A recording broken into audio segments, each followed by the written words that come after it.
नमस्कार नमस्कार साਰਿਆਂ ਨੂੰ। ਅੱਜ ਅਸੀਂ ਪਹੁੰਚੇ ਹਾਂ ਰਿਸ਼ੀਕੇਸ਼ ਗੰਗਾ ਕਿਨਾਰੇ ਵੀਰਭਦਰ। ਅੱਜ ਤੁਹਾਨੂੰ ਰਿਸ਼ੀਕੇਸ਼ 'ਚ ਆਪਣੇ स्वामी जी ਨੂੰ ਮਿਲਾਉਂਦੇ ਆ। ਸਾਡੇ ਗੁਰੂ ਜੀ ਨੇ ਉਹਨਾਂ ਕੋ ਅੱਜ ਇਹ ਗੰਗਾ ਕਿਨਾਰੇ ਅਸੀਂ ਖੜੇ ਹਾਂ, ਗੰਗਾ ਦੇ ਆਪਣਾ ਘਾਟ ਤੇ ਖੜੇ ਹਾਂ ਤੇ ਅੱਜ ਇਹਦਾ ਮਹੱਤਵ ਪੁੱਛਾਂਗੇ ਸਾਵਨ ਮਹੀਨੇ ਦੇ ਵਿੱਚ ਕਿ ਕੀ ਹੋਣਾ ਚਾਹੀਦਾ, ਕੀ ਨਹੀਂ ਹੋਣਾ ਚਾਹੀਦਾ ਔਰ ਗੰਗਾ ਜੀ ਦਾ ਕੀ ਮਹੱਤਵ ਆ। ਆਓ ਤੁਹਾਨੂੰ ਮਿਲਾਉਂਦੇ ਆ ਰਿਸ਼ੀਕੇਸ਼ ਦੇ ਵਿੱਚ भवन जी। नमस्कार भवन जी। जय माँ गंगे।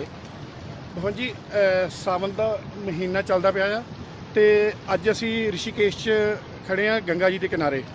तो गंगा जी के महत्व की है अपना जी अज सावन के महीने के जो चलता? माँ गंगा का जीवन और मृत्यु दोनों से ही संबंध है। हमारे जन्म में भी गंगा और जल, हमारे मृत्यु में भी गंगा और जल। ये पतित पावनी गंगा है, तरन तारणी गंगा है। हमें इसके पास आकर के जिस तरह से माँ अपने आंचल से दूध पिलाती है, सेम उसी तरह से वैसा ही माँ गंगा है।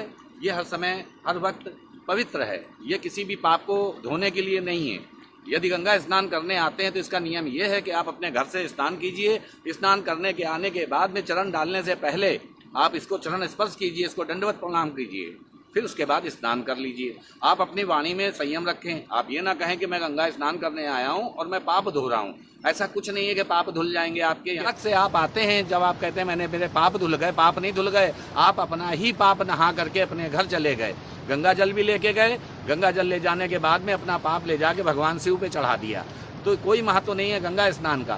गंगा स्नान जब समय गंगा जी शांत रूप में हो तब आप गंगा का स्नान कीजिए, ज्योति कीजिए, पूजन कीजिए, आरती कीजिए। इस जल को उठा के शिव जी के ऊपर चढ़ा दिया। आपने किया क्या? आपने अपना सारा नरक उठा के और एक भगवान के अपने गली मोहल्ले तक पहुंचा दिया। इसलिए गंगा का मतलब, सावन का मतलब ये है, सिर्फ घर बैठ करके शिव की आराधना करें। शिव की आराधना कैसे होगी? ओम नमः शिवाय, सिर्फ ओम नमः शिवाय।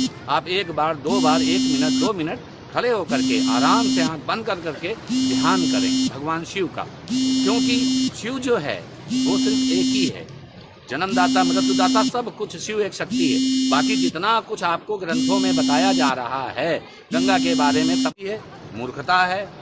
सारी फसाद की जड़ जो है वो हम आप हैं, कोई पंडित के रूप में, कोई मुल्ला के, कोई काजी के रूप में। ये फसाद की जड़ है। आपका पूजा में भगवान कुछ नहीं खाता, भगवान कभी कुछ नहीं मांगता। भगवान देने के लिए पैदा हुआ है, लेने के लिए नहीं पैदा हुआ है। अगर आप अपने दाता से मिल रहे हैं तो ये देवी गंगा है, पतित पावनी तरन तारणी। आप आइए, आप अपने आप तर जाएंगे। और ये सच है, आपका अंत यहीं पे होगा। वो जल की नदी कोई भी हो, परंतु जाएगी सीधे गंगा सागर में। इसके अलावा उसका कोई बसर नहीं है। ये गंगा है, ये गंगा है और ये गंगा है। मुनि जी एक सवाल और आपके सामने है। मुनि जी ये जैसे अभी आपने कहा कि मैं आपका दुख निवारण करूंगा, पहले तो मुझे पैसे दो। जब मैं ही दुखी हूं तो मैं आपका क्या निवारण करूंगा? पहले तो मेरी तलाशी लीजिए। जब मेरी आप तलाशी ले लेंगे उसके बाद ही आप अपने काम की सोचिए। अगर मेरी तलाशी में मैं भूखा बैठा हूं तो छोड़ो यार, क्या रखा इन बातों में। सीधा सीधा काम कीजिए। ये है आपका सिस्टम। मैं परमात्मा से करता हूं चैनल, आपके चैनल के थ्रू आपको दिन दूना रात चौगुना तरक्की मिले। आप सच को इस कदर बढ़ाएं और आपका चैनल सुपर डुपर हिट हो। माँ गंगे वीरभद्र भोलेनाथ की जय हो, माँ गंगे की जय हो, भागीरथी गंगे की जय हो। आप सबका स्वागत करते हैं वीरभद्र भोलेनाथ की धरती पर, देवभूमि में, ऋषिकेश की धरती पर। आप सब आएँ, माँ गंगा का दर्शन करें और दर्शन करके माँ को चरण स्पर्श नमन दंडवत करें और मन चाहा वर वरदान पाएं। ना कि आप यहाँ पाप धोने आए, आपके पाप आप ही धोएंगे।